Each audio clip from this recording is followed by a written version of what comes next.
بسم الله الرحمن الرحيم اللهم صل على سيدنا وأصحاب سيدنا ومولانا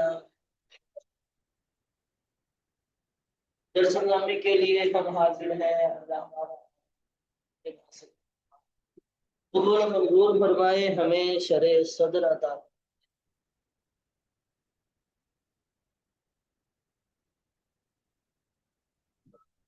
پانچ سوالات ہمارے ہو چکے ہیں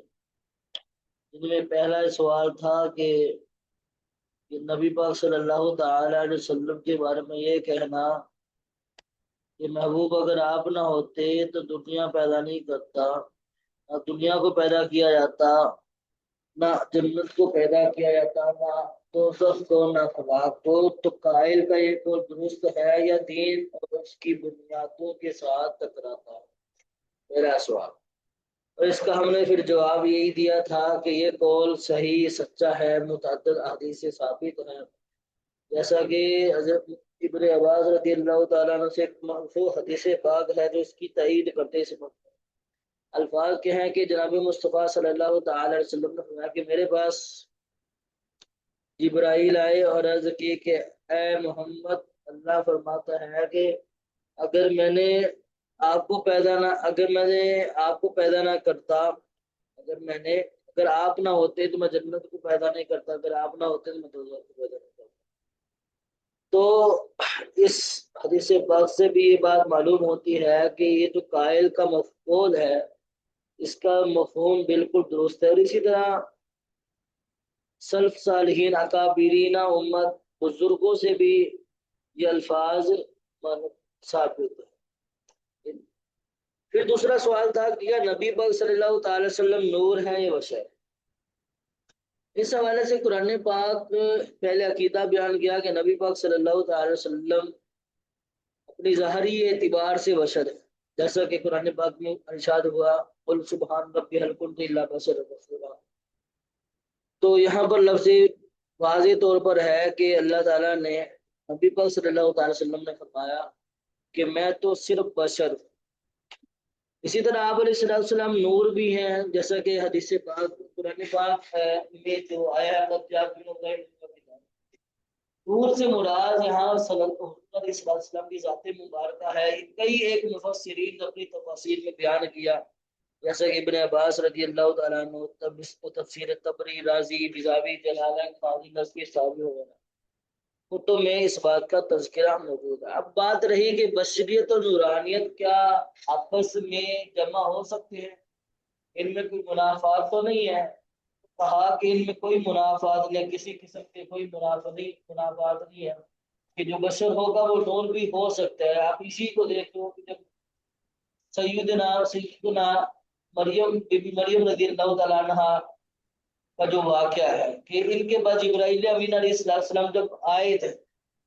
تو وہ بشری حالت میں آئے تھے، حالانکہ وہ تو نور ہے۔ تو پتہ چلا ہے کہ نور بشر کی صورت میں انسانی شکل و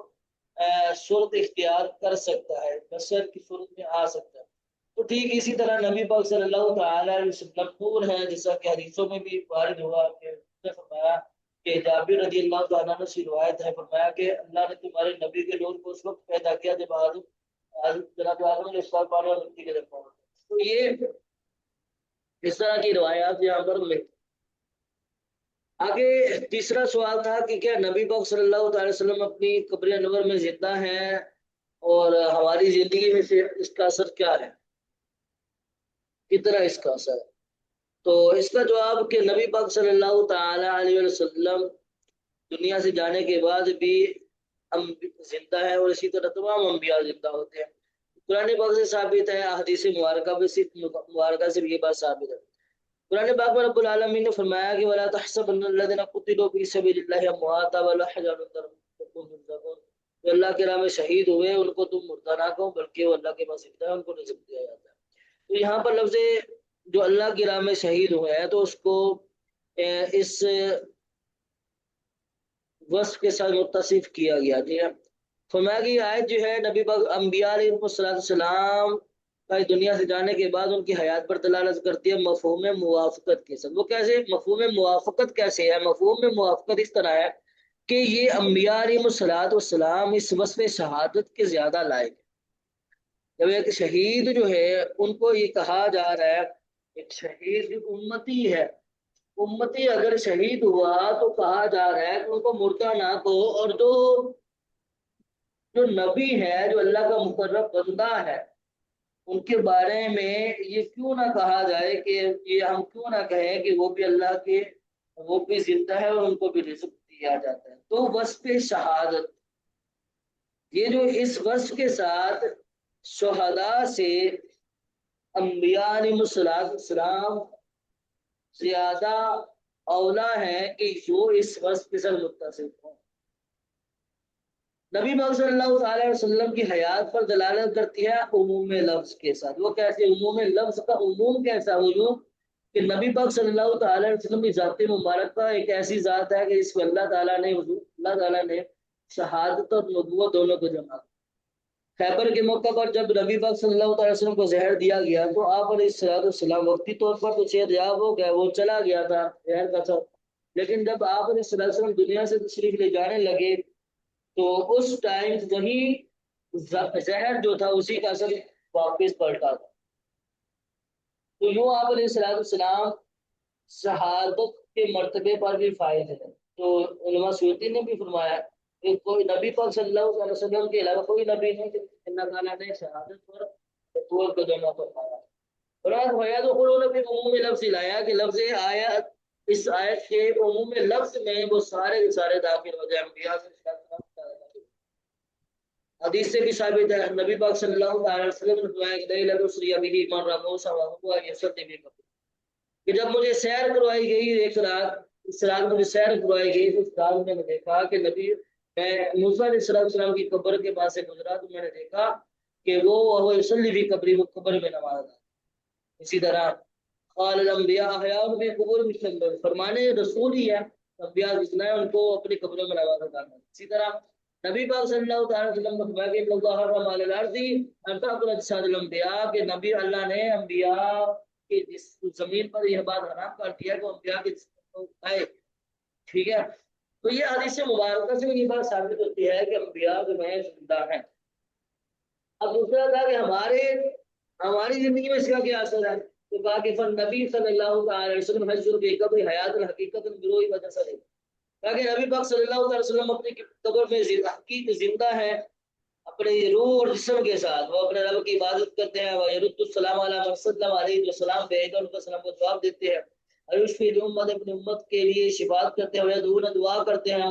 اور یستغفر لهم، اور اپنی امت کے لیے استغفار کرتے ہیں۔ جیسا کہ خود انہوں نے ارشاد فرمایا کہ نبی پاک صلی اللہ تعالی وسلم نے فرمایا کہ میں فرمایا نبی پاک صلی اللہ تعالی وسلم زندہ ہے، پر جسم کے ساتھ، روح کے ساتھ، اور یہ کہ وہ تصرف کرتے ہیں، جہاں چاہیں جا سکتے ہیں، جس ملک میں، جس شہر میں، وہ جس طرح پہلے تھے ویسے ہی جا سکتے ہیں، کہ البتہ اب جو ہے لوگوں کی نظروں کے سامنے، لوگوں کی آنکھوں سے وہ غائب ہیں، اللہ تعالیٰ نے ان کے پردے آگے رکھ دیے ہیں۔ اس طرح ملائکہ غائب رہتے ہیں اور ملائکہ نظر نہیں آتے، اور اسی طرح انبیاء علیہ السلام بھی اللہ تعالیٰ نے پردے ڈال، مخلوق اور اللہ تعالیٰ یعنی عام عوام امتیوں اور اللہ تعالیٰ نے اپنے محبوب کے درمیان پردے ڈال، ٹھیک ہے۔ ایک آنکھوں سے غائب ہو جاتے ہیں، آنکھوں سے وہ غائب ہی جاتی ہے، جیسے کہ ہم فرشتے غائب رہتے ہیں، فرشتے نظر نہیں آتے۔ اب نظر نہ آنے کا مطلب یہ ہرگز نہیں ہے کہ ان کا جسم نہیں ہے، ان کا جسم بھی ہے، وہ بڑی جسم اور روح کے ساتھ، اس طرح فرشتے زندہ، اسی طرح نبی بھی زندہ۔ کثیر حدیث ہیں جن کو شمار نہیں کیا جا سکتا جو اس بات پر دلالت کرتی ہے۔ چوتھا سوال تھا کہ کیا بیداری کی حالت میں نبی پاک صلی اللہ تعالی علیہ وسلم کی رویت ممکن ہے، آپ کے جانے کی بات، اور اس عمل کی حقیقت کیا ہے؟ تو فرمایا کہ نعم، جی، نبی پاک صلی اللہ تعالی علیہ وسلم کو حالت بیداری میں دیکھنا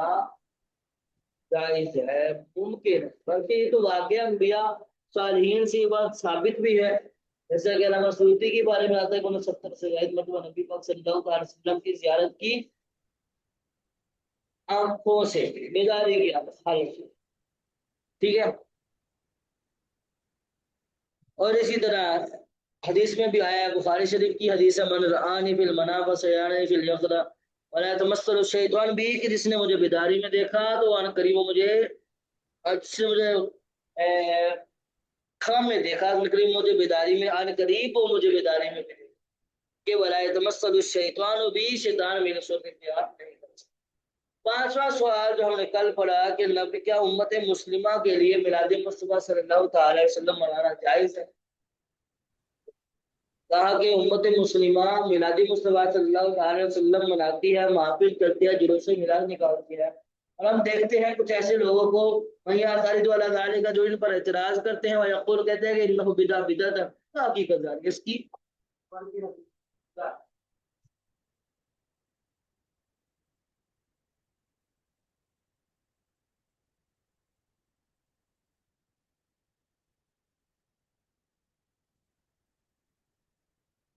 اور یہ کب سویا ہے؟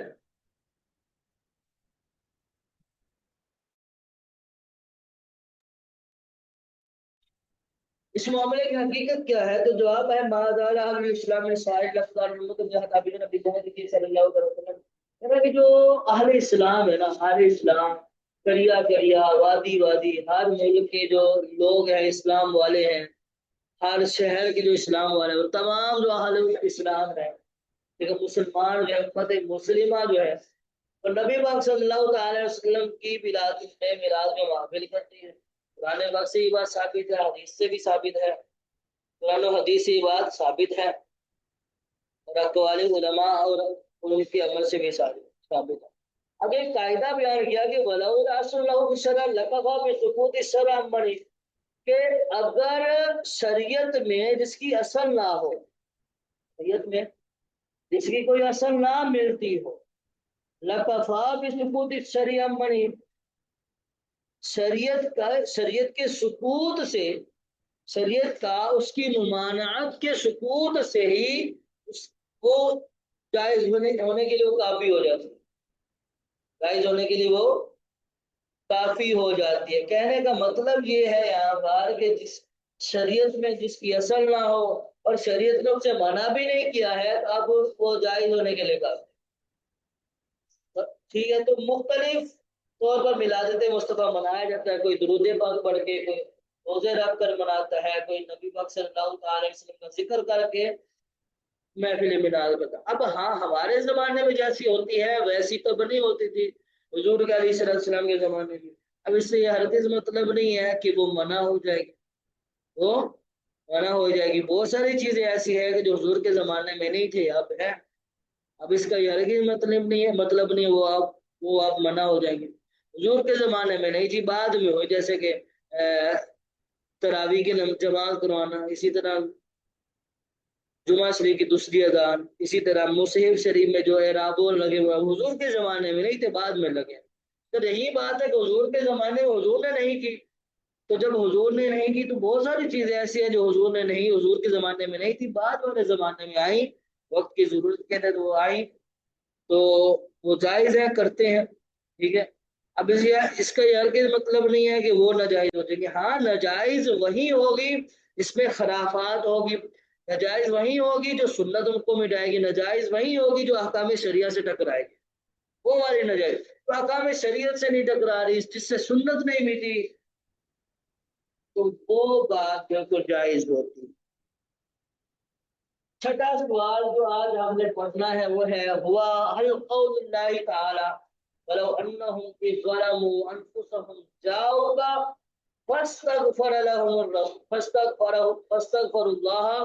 واستغفر لهم الرسول لوجدوا اللہ توابا۔ کتنی پیاری آیات ہے، کتنی پیاری آیات۔ فرمایا کہ اللہ تعالیٰ کا قول ولو انہم ظلموا، فرمایا کہ ولو انہم ظلموا، اگر کوئی شخص اپنی جان پر انفسهم ظلم کر لے، اپنی جان پر ظلم کر لے، جان پر ظلم کرنے کا مطلب یہ ہے کہ وہ گناہ کر لے کوئی، تو جاؤ کا محبوب وہ آپ کی بارگاہ میں آ جائے، فاستغفر اللہ، اللہ سے استغفار فاستغفر اللہ، تو اللہ سے وہ استغفار چاہے، آپ سے وہ مدد چاہے کہ آپ اللہ کی بارگاہ میں استغفار کریں، فاستغفر لهم الرسول، اور رسول اس شخص کے لیے، ان لوگوں کے لیے استغفار کر دے تو لوجد اللہ تواب الرحیم، تو وہ اللہ کو توبہ قبول کرنے والا، رحم کرنے والا پائے۔ کتنی پیاری آیت۔ سوال یہ ہے کہ کیا اس آیت کا حکم باقین حکم ہو، اس آیت کا حکم ابھی تک قیامت تک باقی ہے،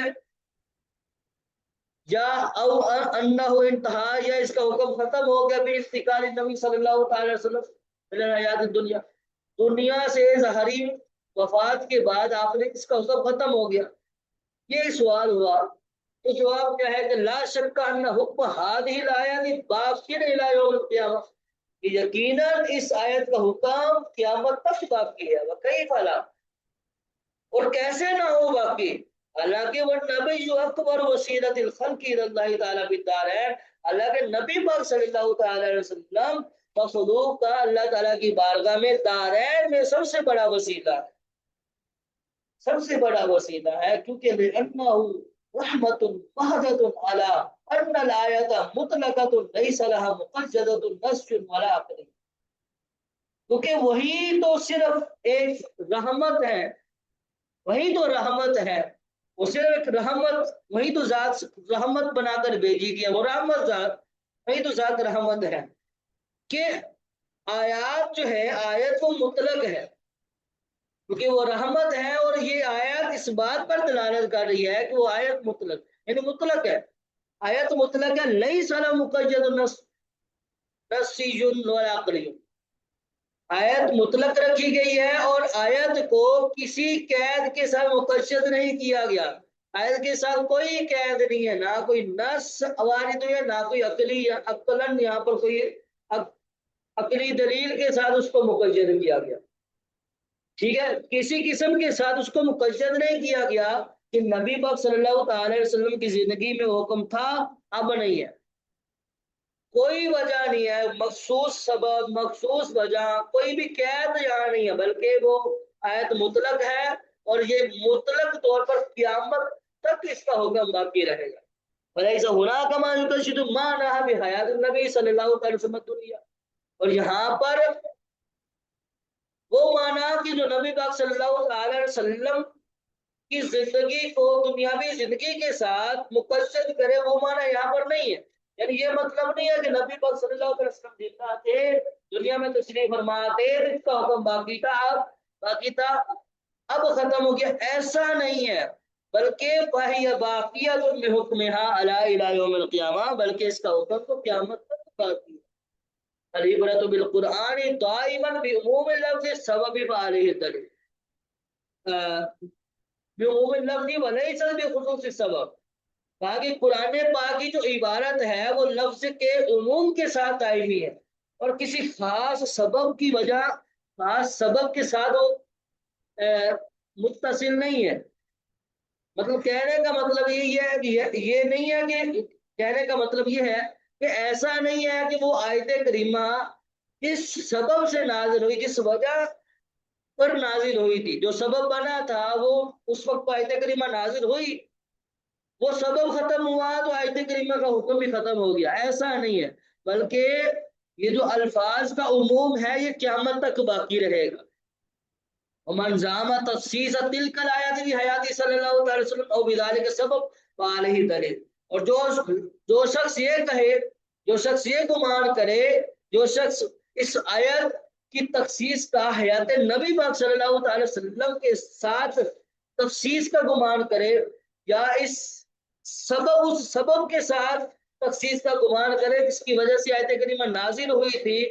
تو کہا کہ فعلیہ دلیل، تو دلیل اس پر بنتی ہے کہ دلیل دو، ہمیں بتاؤ، ہمیں دلائل سے ثابت کر کے دو کہ کیسے ہم نے خاص کر دیا، کیسے صرف ایک سبب کی وجہ کے ساتھ ہی خاص تھا، وہ کیسے ہوا، نبی پاک صلی اللہ تعالی علیہ وسلم کی حیات کے ساتھ خاص ہے، یہ کیسے ہے، تو دلیل اس پر بنتی ہے، ٹھیک ہے۔ آگے آیا کہ وَالْإِطْلَاقُ لَا يَحْتَاجُ إِلَى دَلِيلٍ لِأَنَّهُ الْأَصْلُ، اور مطلق ہونا کسی بات کا حکم، اور ہم اگر اس آیت کریمہ کو مطلق رکھتے ہیں کسی قید کے ساتھ، کسی صورت کے ساتھ، کسی سبب کے ساتھ مقید نہیں کرتے، مطلق رکھتے ہیں کہ اس کا حکم قیامت تک باقی ہے، تو مطلق جو ہے لا یحتاج الی دلیل، مطلق دلیل کا محتاج نہیں ہوتا. کیوں؟ لأنہ اصل، کیونکہ وہی تو اصل ہے، وہی چیز تو اصل ہے، تو اس کے اصل ہونے کی وجہ سے وہ دلیل کا محتاج نہیں ہے. اور تقدیر هو الذی یحتاج للدلیل، جو دلیل کا محتاج ہوتا ہے وہ تقدیر ہوتے ہیں، یعنی جو مقید کرے گا اس آیت کریمہ کو، حکم کو مقید کرے گا، چاہے وہ سبب کے ساتھ مقید کرے، جب حیات نبی پاک صلی اللہ علیہ وسلم کے ساتھ مقید کرے تو دلیل اس پر ہوگی، دلیل اس پر ہوگی. آگے فرمایا کہ وَهَذَا مَا فَهِمَهُ الْمُفَسِّرُونَ التزاما بالاصل، آگے مفسرین نے جو اس کا مفہوم بڑھتا ہے، اس آیت کریمہ کا جو مفہوم ہے، مفسرین نے التزامی طور پر اثر کے ساتھ اس کا مفہوم قیامت تک باقی رکھا مفہوم لیا ہے. وہ کیا ہے؟ ابن کثیر میں ایک واقعہ لکھا ہوا ہے، تفسیر ابن کثیر. وہ واقعہ کیا ہے؟ وہ آیت کریمہ یہ ذکر کرتے ہیں، وَلَوْ أَنَّهُمْ إِذْ ظَلَمُوا أَنفُسَهُمْ، آیت کریمہ ذکر کر کے ایک بات کوٹ کرتے ہیں، وہ کہتے ہیں کہ شیخ ابو نصر سباغ نے اپنی کتاب شامل فی الفقہ میں اس قصے کو بیان کیا حضرت عتبہ سے. وہ کہتے ہیں کہ میں نبی پاک صلی اللہ علیہ وسلم کے روضہ انور کے سامنے بیٹھا تھا، پاس بیٹھا تھا. اتنے میں ایک اعرابی آتا ہے. اعرابی کہتے ہیں کہ دیہاتی، عربی جو دیہات ہے وہاں کا کوئی باشندہ آیا اور کہا کہ السلام علیکم یا رسول اللہ، یا رسول اللہ آپ پر سلام ہو. عرض کرتا ہے کہ سمیعت اللہ یقول، میں نے اللہ سے سنا ہے، یقول اللہ فرماتا ہے وَلَوْ أَنَّهُمْ إِذْ ظَلَمُوا أَنفُسَهُمْ جَاءُوكَ فَاسْتَغْفَرُوا اللَّهَ وَاسْتَغْفَرَ لَهُمُ الرَّسُولُ لَوَجَدُوا اللَّهَ تَوَّابًا. محبوب سونیا، میں نے اللہ سے سنا ہے، اللہ فرماتا ہے کہ اگر کوئی اپنی جان پر ظلم کر لے تو وہ آپ کی بارگاہ میں آ جائے، فاستغفر اللہ، اور آپ سے سفارش کرے کہ وہ اللہ کی بارگاہ میں استغفار کرے، رسول اس کی استغفار کر دے تو لوجد اللہ تواب الرحیم، تو اللہ کو توبہ قبول کرنے والا، رحم کرنے والا فرمائے. وہ اعرابی عرض کرتا ہے وَقَدْ جِئْتُكَ مُسْتَغْفِرًا لِذَنبِي مُسْتَشْفِعًا بِكَ إِلَى رَبِّي.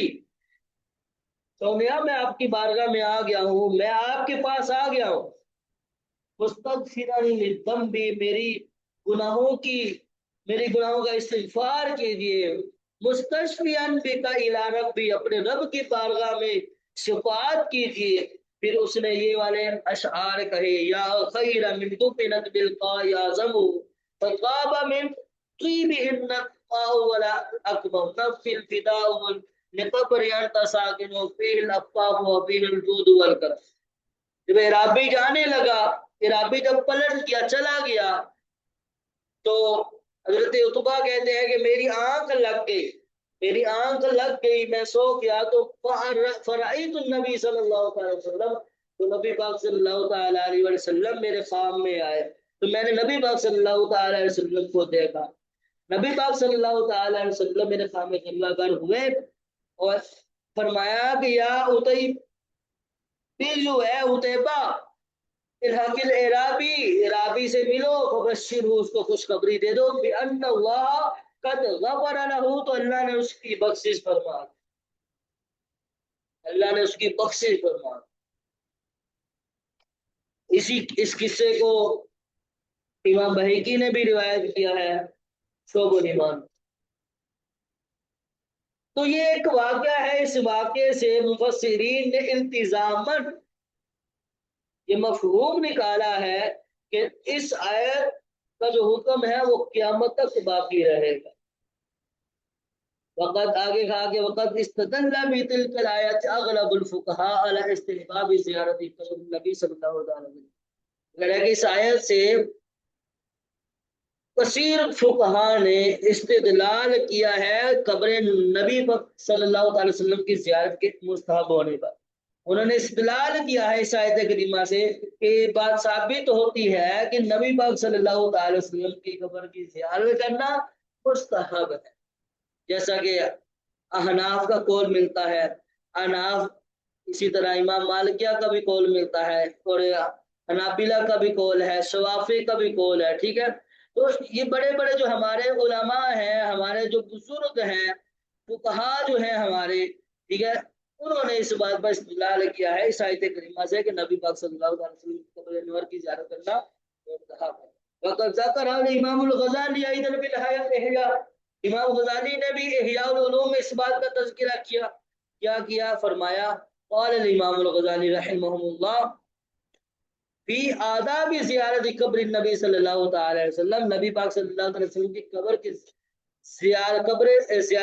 قبر نبی کی زیارت کے آداب کے بارے میں یہ فرمایا کہ ثم یقول اللہم انا انت قلت وقولک الحق، کہا کہ پھر وہ امام غزالی کہتے ہیں کہ کوئی بندہ نبی پاک صلی اللہ علیہ وسلم کی بارگاہ میں جائے، کہے اے اللہ اتنا قد قلتا، تو نے کہا تھا، بے شک تو نے کہا، اور تمہارا قول وقولک الحق، تمہارا قول تو حق ہے، سچ ہے، تو نے کہا ولو انہم ظلموا انفسہم جاؤ کا فاستغفر اللہ واستغفر لهم الرسول لوجدوا الله توابا رحیما، اے اللہ اللهم انا قد سمعنا قولك واطعنا امرك وقصدنا نبيك مشفعين به اليك في ذنوبنا، فرمایا کہ اللہ ہم نے تمہارا قول سنا، ہم نے تمہارے حکم کی اطاعت کی، ہم نے قصدنا نبی جی کا، ہم نے آپ کے نبی صلی اللہ تعالی علیہ وسلم کی طرف قصد کیا، مشفعین به الیک فی ذنوبنا، اور ہم اپنے گناہوں کی سفارش لے کر نبی پاک صلی اللہ علیہ وسلم کی بارگاہ میں حاضر ہوتے ہیں کہ وہ ہماری شفاعت کریں، ہمارے لیے استغفار کریں، ٹھیک ہے۔ تو یہ امام غزالی علیہ رحمہ نے لکھا۔ آگے وہ امیر المؤمنین ابو جعفر المنصور رضی اللہ تعالیٰ عنہ نے سأل الامام امام مالک، تو ابو امیر المومنین ابو جعفر منصور ہے، خلیفۃ المسلمین ہے، وقت کا خلیفہ ہے، سلطان ہے، بادشاہ ہے، اس نے امام مالک سے سوال کیا، کیا کہتا ہے کہ استقبل القبلۃ وادعو ام استقبل رسول اللہ صلی اللہ علیہ وسلم، فقال الامام مالک ولما تصرف وجهك عنه وهو وسيلتك وسيلة ابيك آدم علیہ السلام الى اللہ تعالی یوم القیامہ۔ یہ کہتا ہے کہ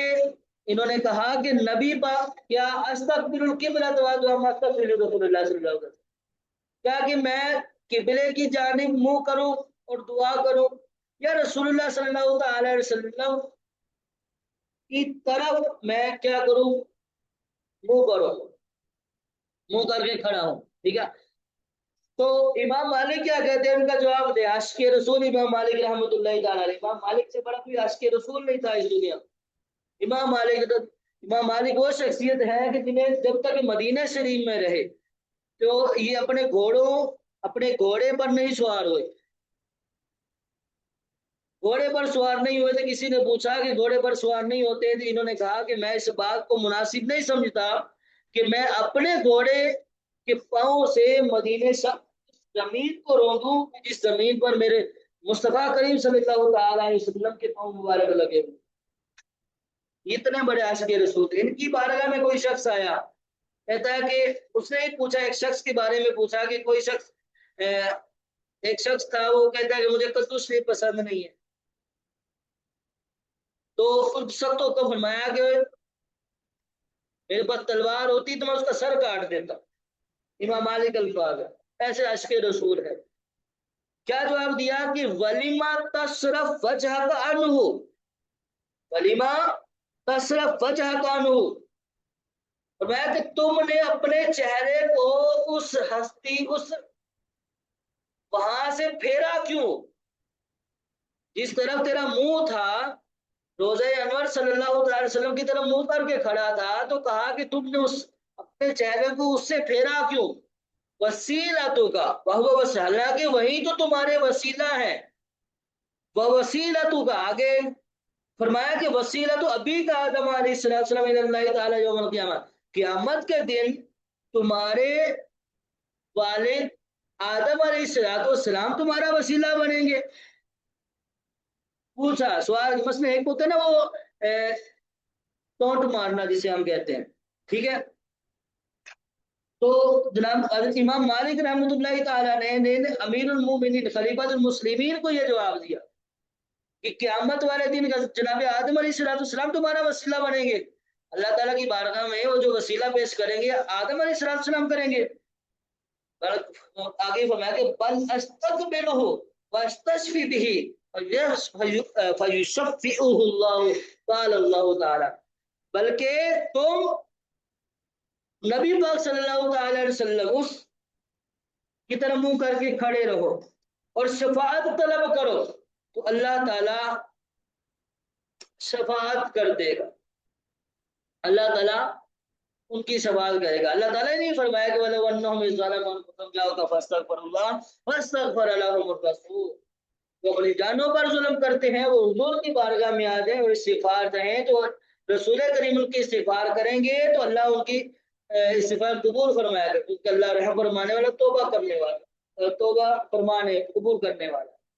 فرمایا کہ فَكَفَىٰ بِنَا قُدْوَةً مِثْلُ هَٰذِهِ الْآلَامِ،